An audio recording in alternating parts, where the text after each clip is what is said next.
మా పిల్లల్ని బాగా చదివించుకుంటా పిల్లకాయలకు జాబులు కూడా గవర్నమెంట్ జాబులు కూడా ఇప్పుడు సంపాదించుకున్నాం. ఏంటంటే వ్యవసాయం సముద్రం 2 యాడ్ చేస్తున్నాం కాబట్టి మా బంగారంగా ఇది చేస్తున్నాం.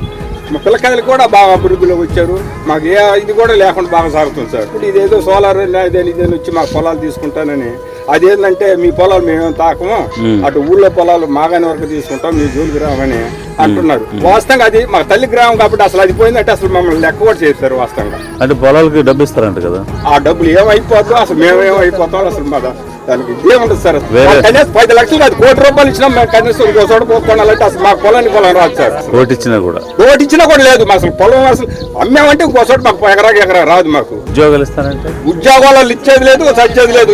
ఎవరుంటారు సార్ మామూలుగా? ఇప్పుడున్న కలెక్టర్ ఏమైనా ఇక్కడ ఉంటారా, లేకపోతే ఇప్పుడున్న మా ఆఫీసర్లు ఏమైనా ఉంటారు? ఎవరు ఉంటారు? ఎవరు ఉండరు. వాళ్ళ బాటి వాళ్ళకి పోతారు, మా గతిలు ఇస్తే. మెయిన్ నా వచ్చిన ఉద్దేశం ఏంటంటే మీకు అండగా నిలబడాలి. ఈ భూములు కాపాడటంలో మీరు చేసే పోరాటానికి పూర్తి స్థాయిలో మద్దతునిచ్చి అన్ని రకాలుగా చట్టాల గురించి గాని, రాజ్యాంగం గురించి గాని, మన హక్కుల గురించి గాని వివరంగా తెలియజేసి కలిసికట్టుగా నడిచి ఇది సాధించాలనే ఉద్దేశంతో మీకోసం రావడం జరిగింది. కరేడు రైతుల ఆత్మ గౌరవమే లక్ష్యంగా కరేడు రైతన్నతో విజయన్న అడుగడుగునా అన్నదాతకు అండగా.